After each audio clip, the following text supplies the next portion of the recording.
All right, Frank. Today's date, July 31st, 2009, and first swing on the left was what you came in with today, and really a lot of good things to begin with. The setup was terrific. I mean, even the posture and whatnot from the opposite view, which we'll pull up in a second, looked really good. We did point out the grip. The right hand's a little strong on the club, and it is a hook grip.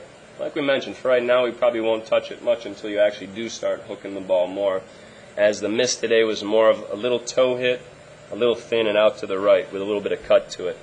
So from the face-on view here, we talked about two different things. We'll show you the body motion first. For the body motion, what we're really trying to get is a little shift of weight from the right side to the left. So if you watch the picture on the left, your initial move going back had a little extra sway to the right.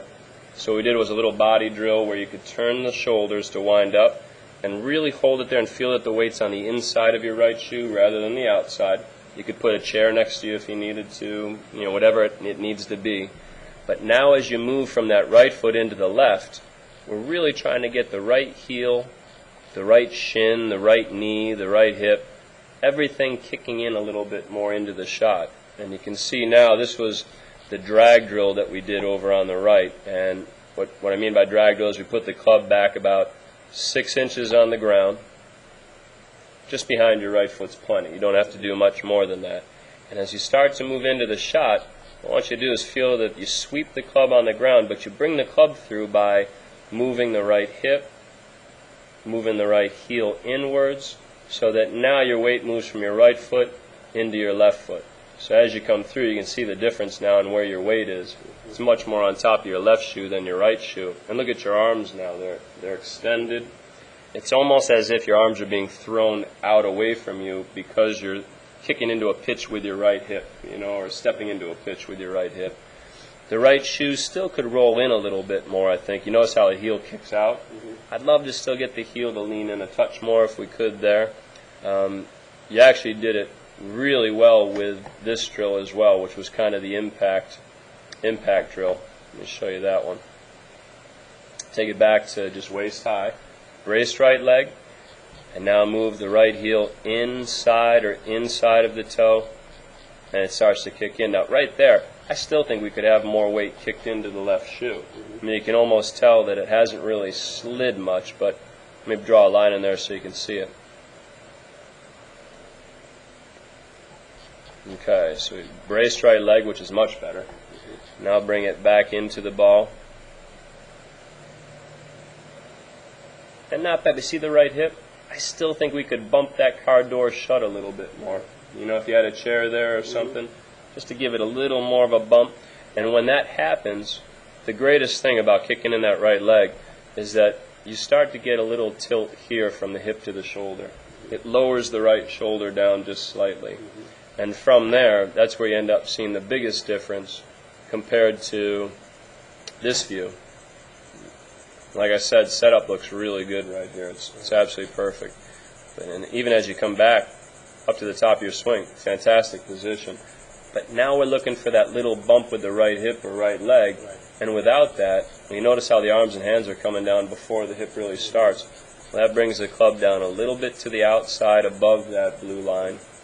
And now as it comes through, it sweeps across the ball and hits off the toe with more of a glancing blow. You can see how the right shoe is still flat on the ground, flat on the ground, flat on the ground. Right.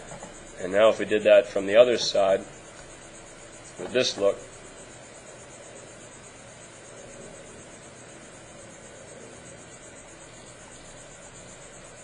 now look at where the club is coming down. It's in a much different position than this one.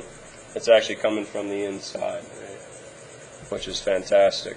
And that's all due to that first move with the right hip and the right leg. It's almost like you're trying to keep the right shoulder back and bring the right hip into the ball. Now that one you can see actually caught on the heel of the club right there a tiny bit. Total opposite of hitting it on the toe of the club.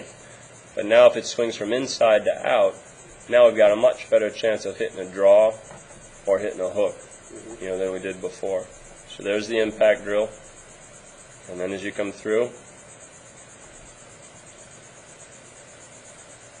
very nice. I think we've even got one in there from before where the arms were, watch this one. Actually, this was the release drill, I think. Hang on 1 second, I'll switch it up. Yep, this was it.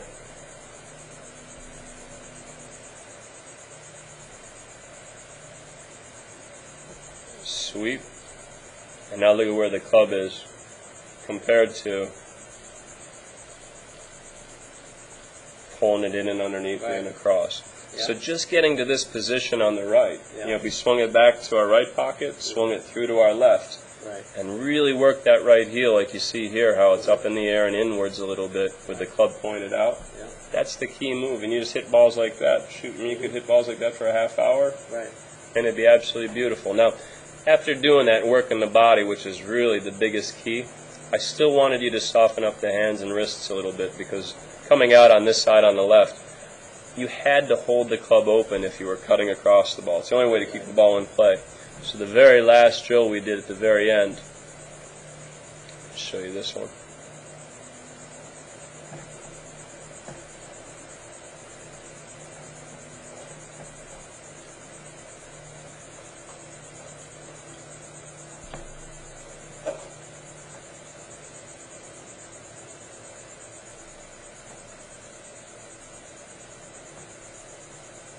I think this is the release drill here. Let me see. Nope, pump drill. Here we go.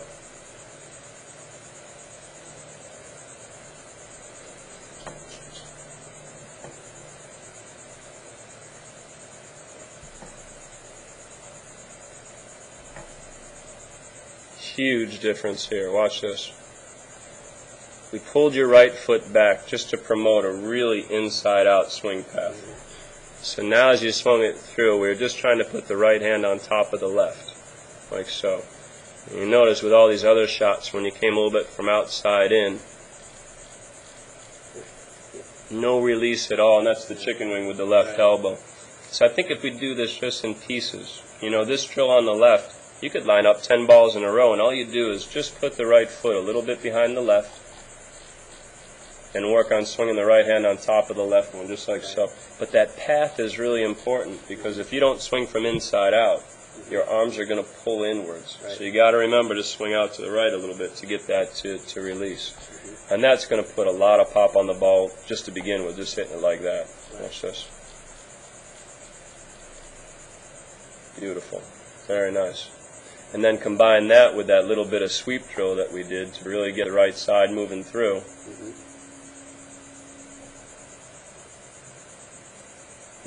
Combine those two, and now we've really got it working hand in hand. So mix it into 3 pieces. The release drill with the hands, snap off 10 balls or so. Then do that little pump swing where you took it from waist high and impact to the ball, get the right heel kicked in, and then hit a few shots, and then occasionally do the sweep drill to get to a full finish. I think that's kind of 1, 2, and 3. Make sense? Yeah. Just real quick, just to see it here, pull up a...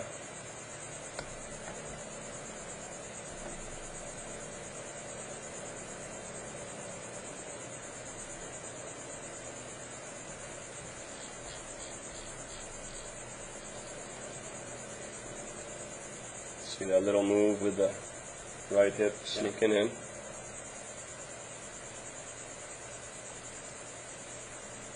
Yeah. Play that one time in slow motion so you have it here.